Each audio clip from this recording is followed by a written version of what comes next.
All right, here we go. It is episode 20 of Bet Parks Presents the Odd G's podcast. It's Jason Myrtetus, and there he is, the man. He's a legend. What do you say, H?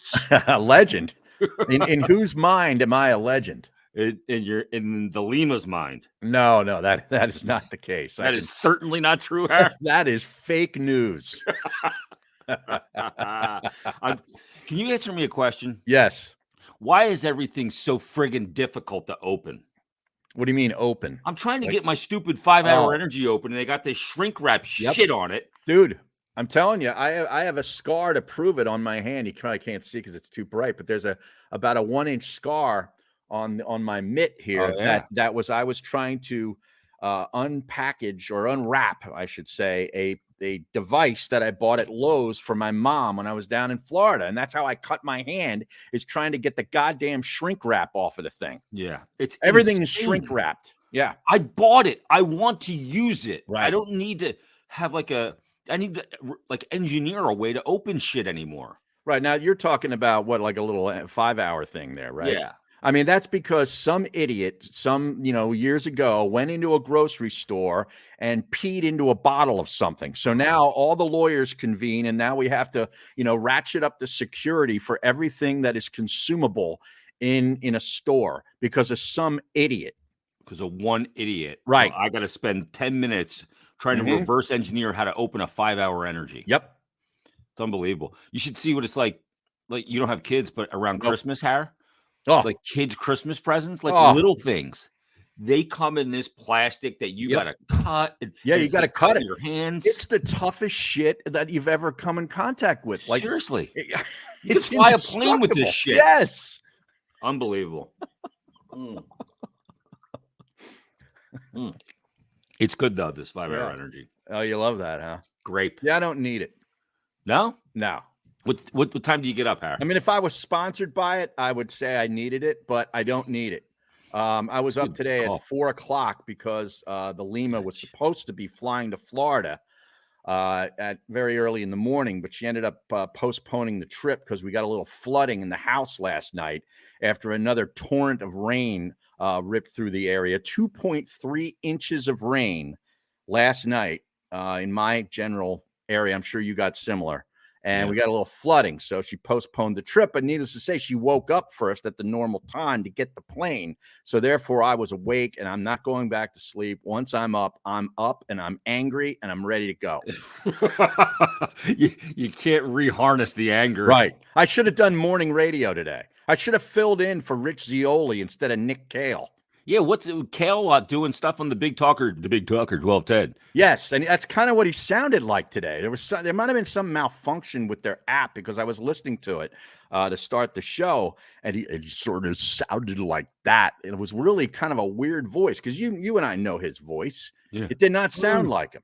Yeah, he had a little sound of Lambo to him, huh? A little bit. It was like an over-enunciated, deeper version of Matt Lombardo, our good buddy. Good point. Yeah. Did he kind of sound like Buffalo Bill? You know what? Now that you mention it, yes. From Silence of the Lambs, of course. One of the greatest characters of all time.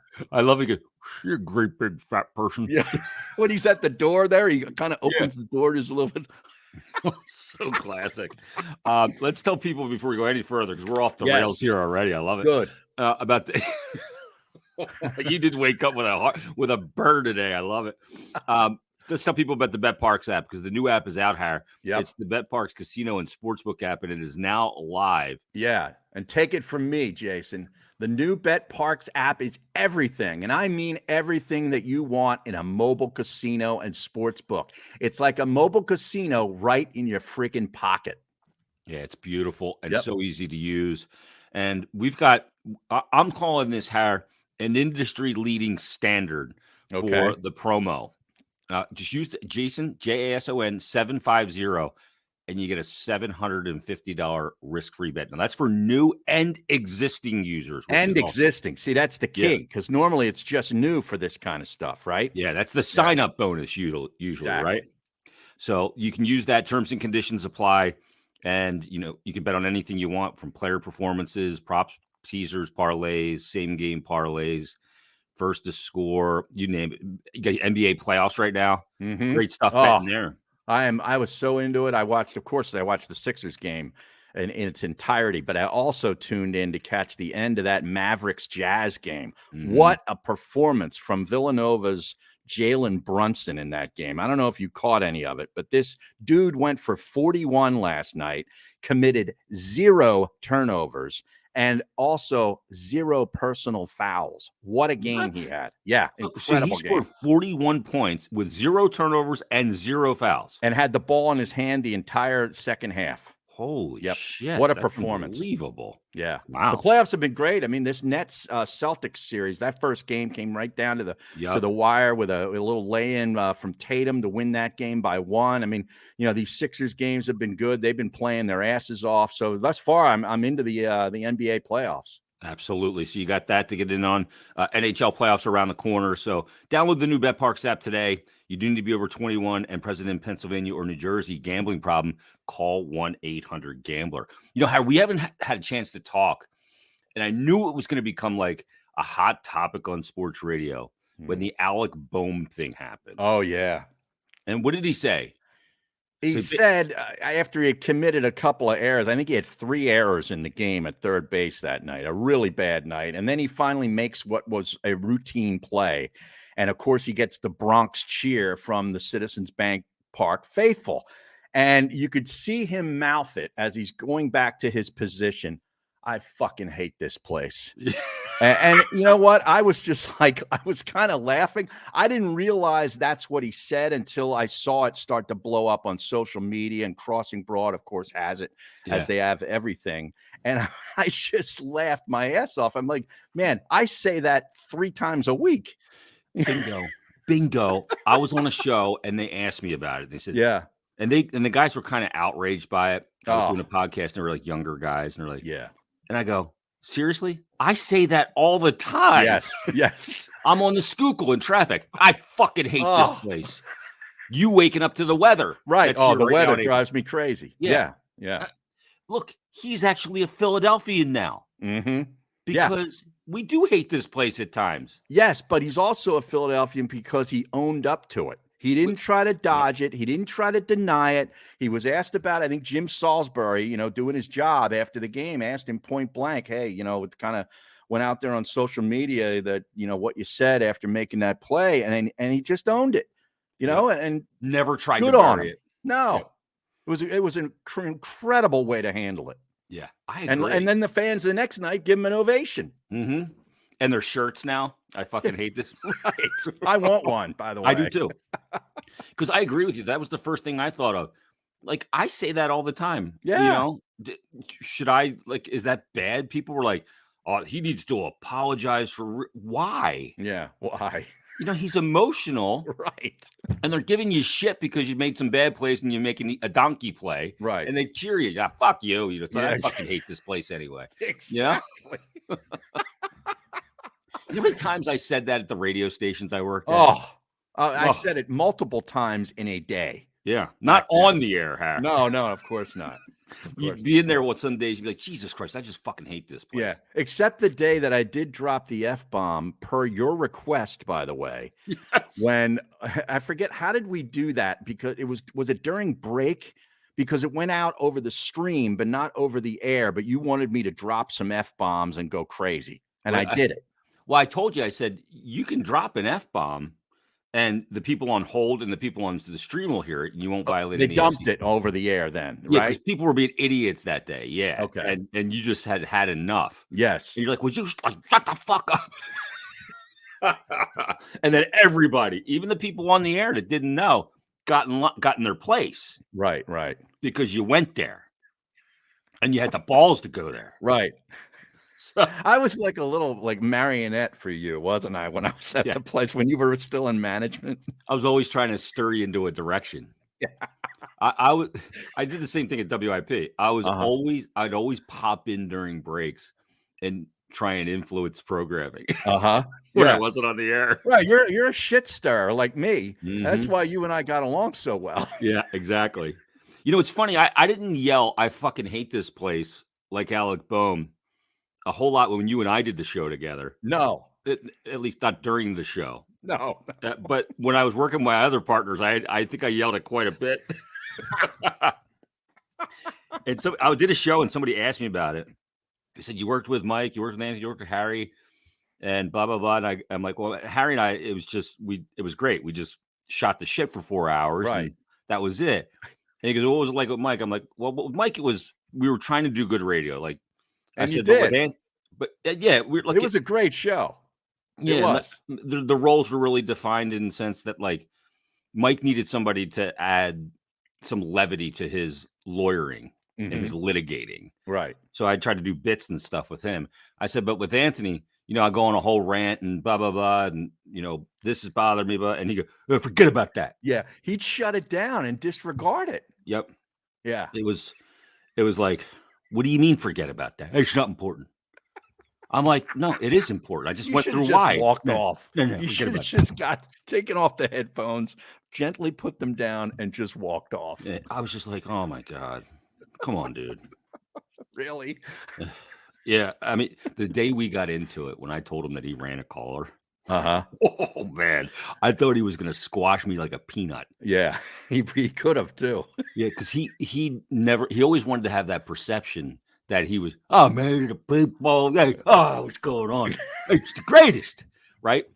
And he would get offended with callers when they didn't agree with him. He ran this guy in like 18 seconds. Mm-hmm. And he's like, oh, I mean, I was a little harsh on that guy. Go, yeah, you're a little harsh. You ran him pretty quick. What do you mean? When I said it, what do you mean? And so I go, let's go to break. And I go to break and I have a live read. So I have to do that first. And he's just like pacing. And he just starts freaking out. I go, what are you going to do? You want to punch me? And I go, you need to grow up. It was just unbelievable. Oh, man. So I may have walked out that day and said, I fucking hate this place. Yeah. But good on Alec Boehm, man. I tell you, his Q rating went way up with me. I agree, too. Yeah. I don't know if he's a ball player or not. I don't know either. Frankly, I don't give a shit. Right. Yeah, but isn't it funny, since you're talking about Boehm and it leads to the Phillies?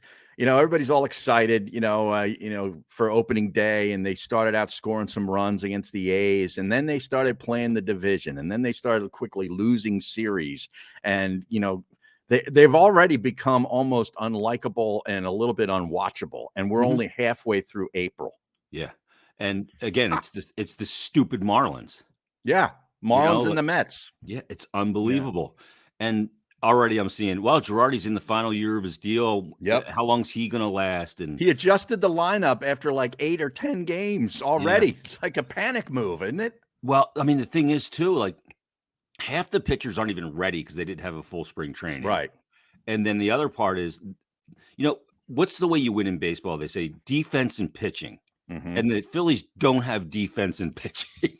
Right, and it's not hitting weather yet, as Charlie Manuel used to opine. So they're, every now and then they'll break through and score a bunch of runs, and then other nights, they're scratching out one. Yeah, so it's frustrating because it's been going on for so long with this team. We got to get Bo on. We got to get Larry Boa. Oh yeah, he can hit.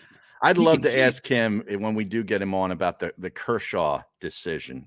Yeah. Where they pulled Kershaw after like 7 innings or whatever it was and 80 pitches, and he had a perfect game going. Oh. And, I guess the justification was, like you mentioned a minute ago, that they had this limited spring training and the pitchers aren't, up to speed yet. They're not fully stretched out, as they like to say. Yeah. But there's a piece of history that may have happened. Who knows? Maybe he gives up a bomb in his next hitter. I don't know. But it's like, things like that happen in today's game because of the micromanaging of the analytical approach to baseball that has just taken over the game. Yeah. And, we romanticize about the game back, 20, 30 years ago when we were younger and watched a hell of a lot more of it. And it's things like that kind of keep us from going back. Yeah. I totally agree with you. We were talking about this the other day in the Flyers press room with Tom LeMaine. Oh yeah. I remember. He's been around forever, right? Yeah. I mean, he's like the mayor. Mm-hmm. And, and I asked him, I said, what do you think Nolan Ryan would have thought about pulling Kershaw? Yeah. Right. They should clone Nolan Ryan. He had $1 billion complete games. Exactly. I mean, he just looked at that as a day's work. I mean, that was like normal. He was going into every start expecting to play and pitch 9 innings. Yeah. They should clone that guy. I totally agree. Yeah. Now they go into a game and they go, if you're going to pitch over 83 pitches, then you're going to get hurt. Right. That's the mentality. It's like, oh my God. And I know the arm stuff is different now and they do more with the arm and shoulder and everything, but still. And these guys are getting paid, way too much money. We all know that. So there's such an investment in these arms and stuff. And I get, you can't get them hurt, but my God, I mean, to me, it's like you sort of train the arm to take that kind of wear and tear. They don't do that anymore. Like there's no buildup of being able to throw 140 pitches. Yeah. If the guy does it, they shut him down. Odds are he's going to have to be shut down for a few starts afterwards. Yeah, a guy like Joe Morris. Yeah. Oh, he was a battler, man. Yeah, I mean, he'd complete games all the time. Yes. There's Jack so many... Morris. Jack Morris. Yeah. Including one in the World Series. Exactly. Yeah. Didn't he throw 12 innings in that game? It was 10, I think. It was 10. It was Minnesota and the Braves back in the late 80s, early 90s, whatever it was. It was him versus Myrtetus. He was a bull. Yeah. It's one of the lost arts of baseball. There's so really many lost arts. Yep. Like base stealing. I mean, you never see guys steal a bag anymore. A bag. and you bring up Myrtetus, who of course with the Braves, his pitching mate, John Smoltz. Did you see what happened to him? He's not vaccinated, and therefore he can't work at the MLB studios in, I believe, Secaucus, New Jersey. So he's off the MLB network now. Oh, is that right? They won't do him remote? So. Yeah. Well, I don't know, man. I think you got to go in there. So last I saw was that he's out because he doesn't want to get the vaccine. Wow, that's bananas. He's got money. He doesn't need it. Probably. He's on the golf course, Har. Yeah, he's a player. That guy's a stick. Everywhere he goes, when he played, they would go out and like that group of him. I guess him, Myrtetus, and Glavine. Yep, would play everywhere, every city they went to. Right, they'd play Pine Valley every once in a while when they came to Philadelphia. I know that. Yeah, I mean, they were on like their own PGA tour based on the baseball schedule. Right. They just used baseball to play different courses all over the country, I think. Not a bad idea. Yeah. I mean, you're not pitching on a couple of days. You might as well go swing the sticks. That's exactly right. Unbelievable. Speaking of not vaccinated, Mel Kiper. That's right. He's doing the draft, Har, but you were telling me. Well, he's Mr. Draft. You know that. I mean, he kind of invented it. To be honest, I mean, what we know of the draft and all the draft, like mock drafts and, the investigation into who teams will take, he started that as a cottage industry back in like the early mid 80s, I want to say. His newsletters is what started it, right? Sure. Absolutely. Like, used to get it. So I know he's back for the draft again. He put out this long note on Twitter that he's going to be back for his 39th ESPN draft. Incredible. And he said, for all 3 days, I'll appear from my home studio in Maryland rather than on site in Vegas as I'm unvaccinated from COVID-19. Right. Yeah. So, well, at least he can do it, though. That's the great thing about this remote broadcasting now. That's one good thing that came out of this stupid pandemic is that we can sit in our basements like you and I are doing right now. Literally, we're in our basement like the old, mocking cliche used to be. And we're doing shows. Yeah. It's great. And they sound good. They look good. I don't know if mine looks. See, my backdrop, it's not. I don't know what to do about it. You see, like I got the edges move it closer, over here. Har? Well, it's literally right behind my chair. Oh, it is. Okay, Yeah, it looks like it's right further there. away. But I know, but it's literally like I'm like sort of hermetically sealed, like right inside my desk here. Yeah. I don't know what to do about it. Digger, we're up against it. Right. Yeah, Digger. Sorry, man. Good luck with the book. No, we're getting a new overlay built there to kind of cover those sides where it's not at. So it'll fit in there because the boxes, like you said before, seem a little bit bigger right now. Yeah. Now, I always wonder about Mel Kiper, Har, because in now 38 prior drafts, and this will be his 39th, he's never been right. for this mock drafts. Right, but yet people still, that follow football, and like 99 out of 100 sports fans, can't get enough NFL football, still dive into the stuff every year, Well, with their respective teams. You know why? Because it's sports radio going, oh, the Mel's 4.8 is out. Right, and the Eagles are getting blah, blah, blah. Right. Mock draft 7.0 means I've done 7 mock drafts in the last 2 months. And each time you got to tweak it just a little bit, just so it's fresh. Yeah. Guys moving up, guys moving down. Somebody traded, out. Yeah. I love when they include the trades. That's some real heavy stuff. And it's just never even how do you get that gig where you've been wrong that many years in a row? I guess it's just because he's good television. He is. Yeah, whenever I saw Mel on TV, I always put the volume on. I loved it, man. He did a show. I don't know if he still does it. It was like a Saturday show on ESPN National, and he'd do it from his home, in Baltimore area. He lives around Baltimore somewhere. Yeah. And I forget who he used to do it with. He's probably gone through several different, incarnations with different partners. But if I was in the car on a Saturday driving somewhere, I would always listen to it. Yeah, the one thing he does give you, even though his draft order may not be correct, is he gives you a download capsule on who's available and where. Yes. Generally speaking. Yeah. And he does it very well. Harry Mays at a Temple University, great range, and just boom, boom, boom, boom, boom. And you're almost like smoke's coming out of your ears. I can't keep up. Slow down. Yep. I liked his delivery. I always kind of gravitated towards it. Yeah. He's into it. It's unique. That's for sure. Yeah. Now, speaking of also, God, we got things leading to the other. The Sixers game last night. Oh, game 2. Once again, they get a win, but the new mandate in Philadelphia goes in. So Saturday night, the Wells Fargo Center, or was it Friday? It was Friday night. Yeah, because the Flyers played Saturday. Or no, the Flyers were on the road Saturday. It was Saturday. No, it was Saturday. Yeah, it was Saturday at 6:00. Yeah. So the Wells Fargo Center Saturday is packed, no masks. Then Monday, the mask mandate kicks in. Right. And you got the same amount of people inside the Wells Fargo Center, and everybody's supposed to be masked. There was, I'd say 20% maybe. 20? You give it that 1 high? in 5? I don't know. You think it was lower? I think it was about 1 in 20. Oh, wow. Yeah. Jeez.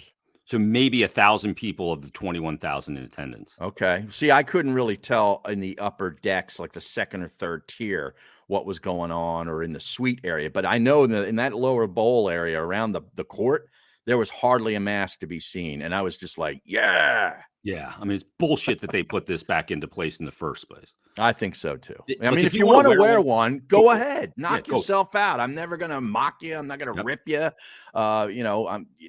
But if you shouldn't have to at this point. Exactly. And I felt good about that. I really did. I know there's some people that are like, oh, it's not, some people don't want this to end. The news media doesn't want it to end. Yeah. Because I was watching one of the local news prior to the game. And of course, they had the reporter up right outside the Wells Fargo Center at one of the entrances, and they've got the big mask on, and they're trying to do their report. You can hardly understand what they're saying because of the mask. And then, they're showing the video of the security people at the gate, making sure that people are all masked. And then you tune the game on, and like you said, hardly anybody's got a mask on. So I don't know if they walked in with it on and then just ripped it off, probably, and just said, screw it. Yeah, exactly. Yeah. I would have wore, just to kind of mock it, just wear like a full blown like Walter White and Jesse Pinkman wore in Breaking Bad when cooking. Oh, the hazmat suit. Exactly. Yeah, right. And they'd ask me, like, do you have a ticket? I'd say, you're goddamn right I do. that would have been appropriate. Everybody should have showed up in a hazmat suit. Right. Now, would you have rolled in there with what kind of car did he have? That Chrysler, right? Yeah. The Chrysler 300. Bruno bought it, and then he'd wear the hat just like Walter White and the leather jacket. Well, Bruno, I think at some point thought he turned into Walter White. Yes, I think for a short time he did. Yeah. Because it was around Halloween when he was Walter White for Halloween, and he did look so much like him. He did. Yeah, he did. And he pulled it off. Yeah, because Walter White got the goatee, and Tony had the goatee going. Yep. And I think Tony, for a period of time, only identified as Walter White. I agree with you. Yeah. And Miss Robin became Skylar. Right. It was a mess.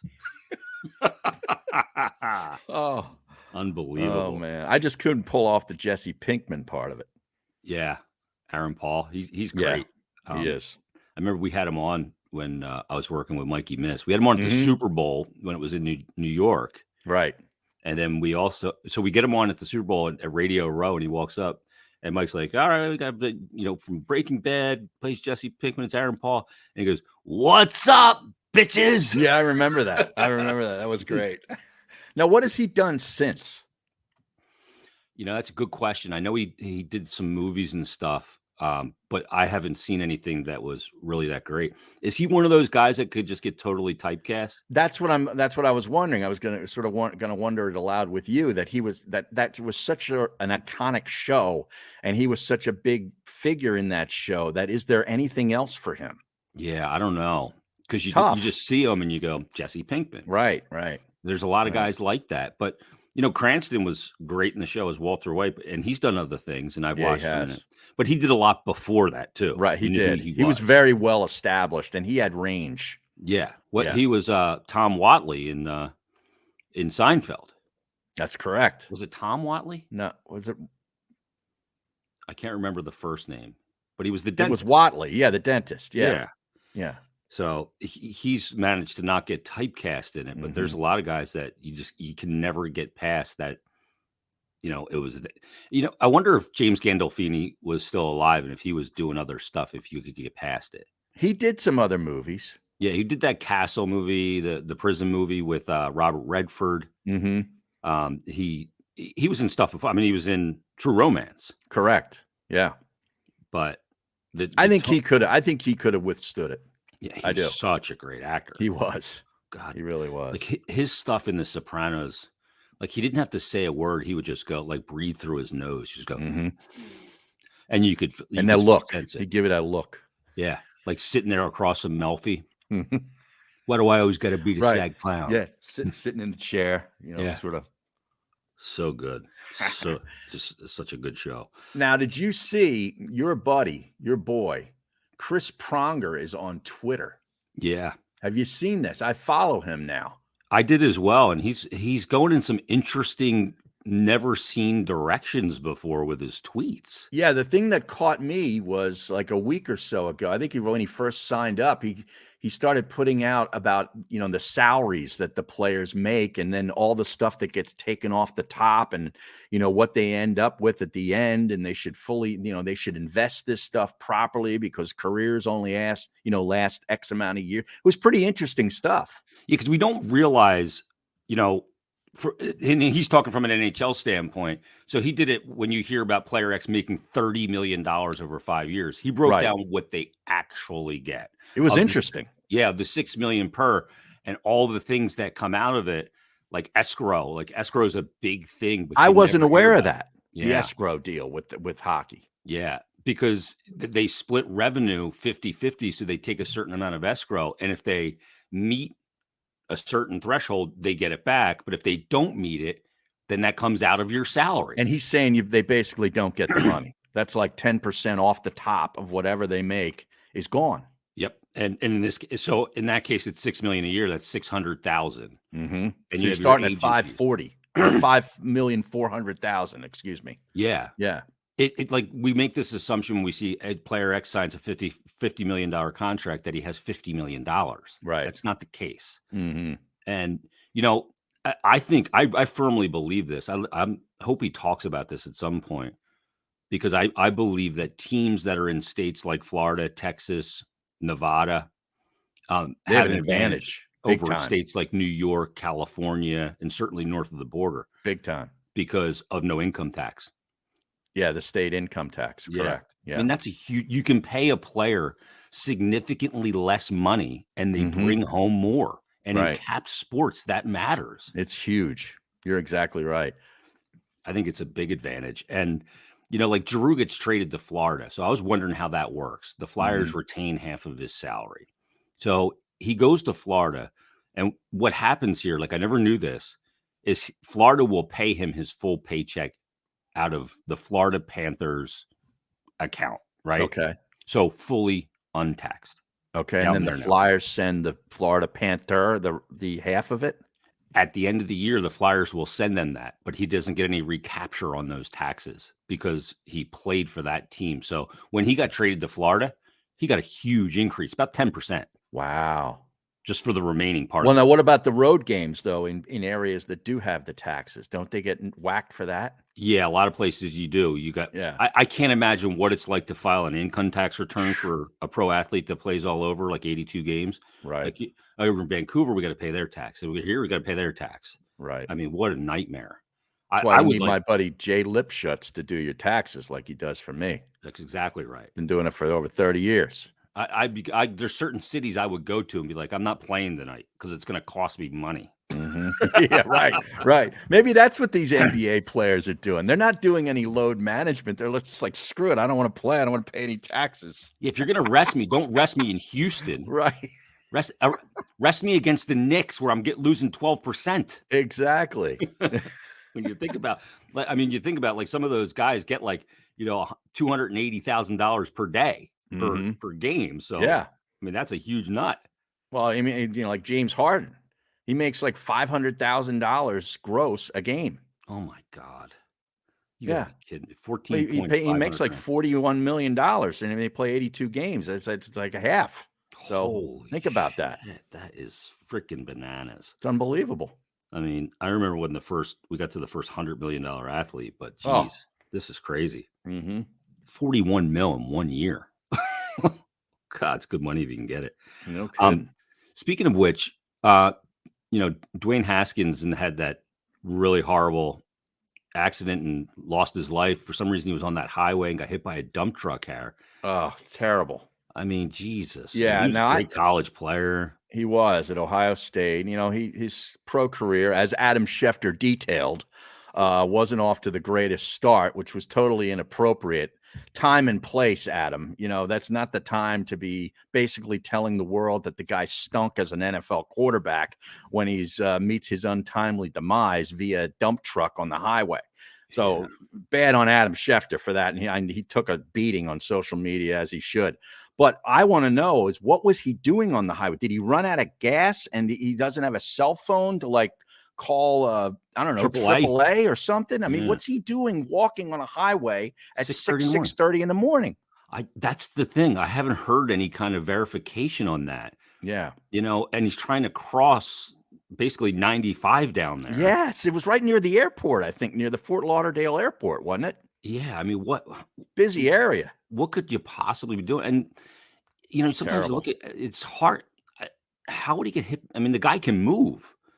Yeah. How did he get hit by a dump truck? You know what I mean? Like, there's so many unanswered questions, but I was so like angry seeing Schefter's tweet to do that. And I'm going, okay, I'm no Schefter guy to begin with. I was in the beginning. And to me, it's obvious he's just a guy that carries water for NFL GMs to be first. And agents. Yeah. Yep, exactly. He's too much, Schefter. There's just too much. Yeah, he's reached the tipping point. Yeah, as most of these ESPN personalities that are any good do, because they just like Stephen A. I loved Stephen A. Now there's too much Stephen A. Yeah, exactly.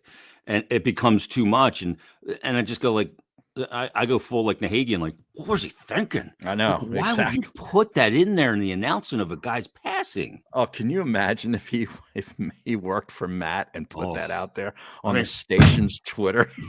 Oh my goodness. The socks would have been jacked up, the shoes would have been shined. Unbelievable. Oh man. Yeah. I was those guys to me are these reporters have lost their moral compass and obligation as a reporter, because now they're just message carriers. They're messenger birds. And then you saw what he did. Instead of just apologizing on Twitter, he put it out in his podcast and promoted the podcast episode that you could go listen to hear the apology. So he kind of used the apology as a way to get people to listen to the podcast. Yeah. Come on, man. And that is so bad. Like, this guy's trying to benefit so much from this guy's untimely passing. It's like, what is going on here? Yeah, it's terrible. I don't get it at all. But, Shefty, he's one of those guys. He goes on the radio and does all the hits and everything, Mhm. and kind of waffles on opinions and goes back and forth based on what he's. I mean, he fucked me when I broke that Carson Wentz story. Oh, yeah? Well, when I broke that story, he had tweeted that day, earlier that day. This is about the back injury thing, or yeah. refresh my memory. So I'm getting information for like a couple of days leading up to when I break it. So it's like a Wednesday, one of those slow days in the middle of the football week. Right. And I'm getting this information, and Shefty, they had a press availability or whatever. And that morning he said recent scans or whatever showed that Carson has no damage, blah, blah, blah. And then about 90 minutes later is when I feel comfortable enough with my information. I have it verified, and I break the story that he has a fracture in his back, that Carson has the fracture in his Which back. he did. Which he did. Yeah. And I knew about. And so earlier that day, Shefty said there was nothing wrong. And then after I break that story, Shefty puts out, after Howie's threatening me with slander lawsuits, that a recent scan showed that he had a fracture in his back. So I'm like, this is just bullshit. And they're trying to invalidate my report, because part of my report was he has a fracture in his back. They knew about it and they didn't tell him. They've known about it for some time. And I had video elements that I was able to obtain from mic'd up stuff in pregame. I had all kinds of information. Wow. From multiple people. And people are discrediting my report, saying, oh, it's bullshit. You know, you're lying, blah, blah, blah. And then it comes out that he has the broken back. But people are still calling my report bullshit that he didn't know. And Garofolo went on and said there's no way that he didn't know. The Eagles, blah, blah, blah. All this shit because those guys are carrying the water for the GM. Right. Now, the reason why you know my report was true is really simple. A, I never retracted it. And a report like that, if I was wrong, there would be either, at a minimum, a retraction of my report. Right. And most likely I would have been fired on the spot. Yes. Because that was a very serious report that I reported. Right. And I've never done either. Wow. Never. Now, did you have any butterflies in the stomach when you went with that? It's tense. Yes, it is, isn't it? Yeah. Yeah. You feel like you're all alone. And nobody's coming to your rescue. Right. And it's almost like you have that report and people are going, you're full of shit. How would you get that? Right. The reporters are upset because they didn't get it. And then they're like, where the hell did you get this? Yeah, because I don't cover the Eagles. Right. But the reason why somebody like me gets that is because the sources on that don't go to Eagles guys, because then it can tip the hand of, and they can find out where the information came from a lot better. Right. So they go to an outside, guy that doesn't cover the team, that's got a voice, me in this occasion, and I have the report and I break the story. Yeah. So, but the info was good. Yep. And Carson's no longer here. You are validated. Yeah. Nobody goes back and validates me, though. Nope. Pricks. Nope. Sometimes you don't get validation in real time. No. But I love what ESPN does. They've been doing this for years now too, where one of their other reporters will actually get a story and break it, but then they get Schefter, whoever is the big Mahoff in that sport, Wojnarowski, Schefter, whatever it is, will also verify it, and then they put both their names on it. Yeah. Just so they can continue to make it look like that guy did his job, even though he missed it. Right. You're right about that. I'm confirming his report. Yeah. Just in case. Schefter, yeah. What, my name wasn't enough on the report? You got to put his stupid name on it? Right. I love that. Oh, my God. It's unreal. Did you see that this Tom Brady last touchdown football that went up for auction? There's an issue with it because he's coming back. Well, he's coming back, yeah. So I guess the people want their money back because it's not going to be the last touchdown he ever threw. I'm trying to see how much it went for. That's a tough one. Yeah. I mean really. Look, when you buy what do something. You do? Yeah, it's the buyer beware, isn't it? So initially it went for $518,000. The football on his final touchdown, but they're saying now it's been voided by mutual agreement between the buyer and the consigner because he's returning. Right. I mean, what can you do? There's nothing you can do about that. Yeah. You can't get your money back. I wouldn't void that. Would you void that? That's like at the time he was retired. Yeah. And what am I supposed to do about this? Yeah. Why would you void it? Because look, there's an assumption of the risk that a player can return. Of course. I don't get why they would void that. So I don't know. You got anything else? You got anything? The Flyer season's coming down to the end here, huh? Oh, it is? Yeah. I thought it was already over. I thought that season actually ended back in November. They play tonight in Toronto and then Thursday in Montreal, and they only got about a week left. So 6 games left. Oh, wow. Yeah. It's been rough, man. It has. It's been really brutal. I want to say that I'm pumped for the playoffs, but I got to roll this by you, okay? You know I always pick on hockey, kind of half jokingly with you because it's kind of a bit. But I got to be honest, since this new television scenario with the games and no longer being on NBC Sports Network, which I thought did a fantastic job for many years with the NHL, I don't know where the games are. Yeah, because it's 2 networks. It's fractured so much that I just kind of lose track of it. Yeah. You don't have the one place to go to. Right. Either NBC or NBCSN. Right. Where the playoffs are going to be, or any game. Wednesday night hockey is going to be shown. Is it going to be on TNT tonight? Is it on ESPN? Is it on ESPN Plus? USA or whatever else is going on. And the other thing about ESPN, they have a toe dipped in the NHL pool. They don't really give a shit, okay? Yeah. Because the NBA is going on, and that's their baby, okay? So they're only kind of half paying attention to it. Correct. And TNT's into both too, so it's like how they fully jumped in the deep end with the NBA at ESPN and TNT. But you're right, they've got maybe an ankle deep in the baby pool, in the the kids end of the pool. Yeah, the hot pool from all the piss. Jeez.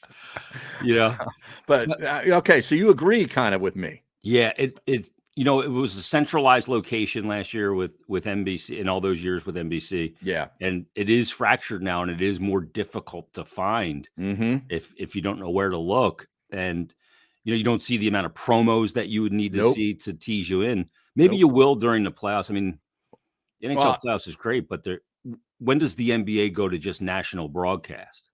That I'm not sure. I'm not sure of that. But I will tell you, with the local team being in the shitter, like they are, I mean, that further, sort of puts hockey out of your mind. Like the Flyers stink, okay? And everybody knows it. So it's like Flyer fans for all of time have been Flyer fans more than they have been Flyers and NHL fans, okay? So once the Flyers were eliminated, they were done with hockey for the most part. So now you take a team that was never in the conversation for playoffs, really, from the start of the season, and you fracture it on all these other networks, and ESPN says they're paying attention to it, but they're really not. And you're like, when hockey's over, or it started, or when did the playoffs start? Like nobody knows. Yeah, it's almost like out of sight, out of mind. Yeah, very similar to how it was during the process with the Sixers. Correct. The only time we would really talk about the Sixers when they were going through the process on the radio was at the very beginning of a season, and then if they won NBA draft lottery. And if they won, because we were like, what are they doing? They're screwing it up. Yeah, exactly. Remember they won that first game of the year? I think it was against Cleveland or Miami with Michael Carter-Williams, his debut, and he was fantastic. Yes. And then they proceeded to lose, I think, 72 games that year or whatever it was. But the playoffs are going to be great if you can find it. Right. And, I mean, Florida, since getting Giroux, are like 12-1. Is that right? Yeah, he's got like 16 points in 12 games, 13 games. Wow. 24 of a possible 26 points? Yeah. Wow. Unbelievable. They're just so good. Well, I hope he wins one. Yeah, I mean, he's playing great down there. And, I mean, you look at the 8 teams in the East. Florida, Toronto is playing great right now.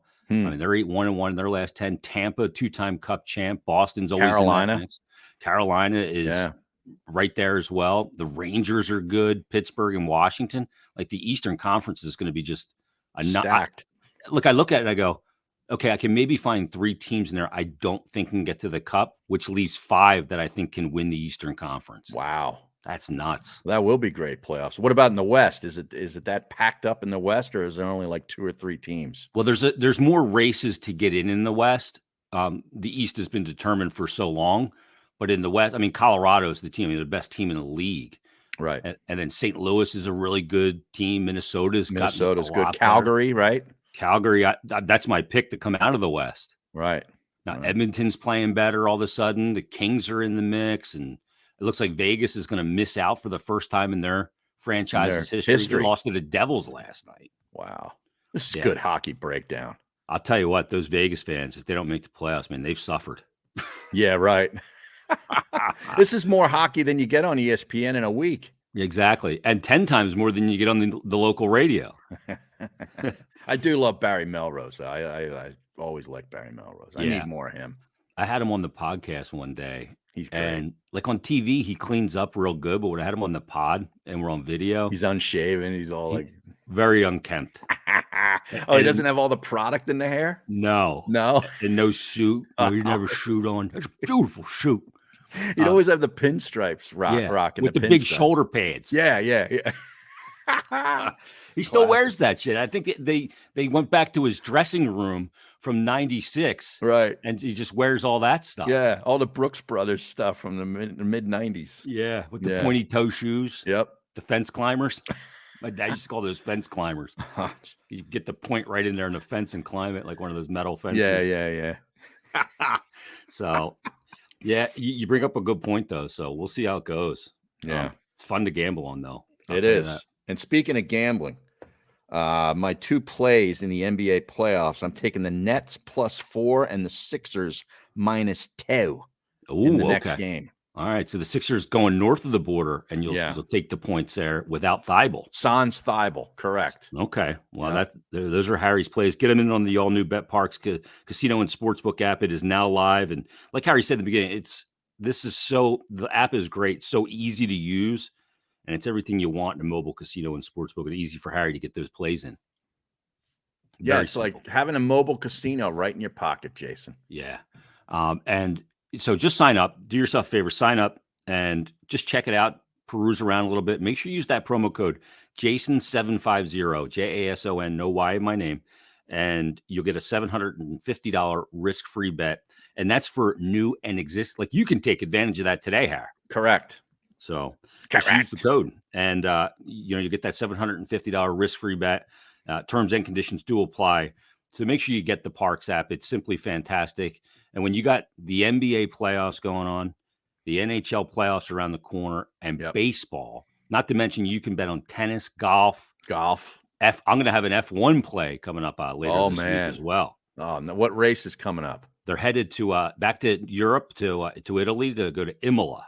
Okay. The Emilia-Romagna Grand Prix here. Nice. And of course Ayrton Senna lost his life at that track many years ago. Ayrton Senna.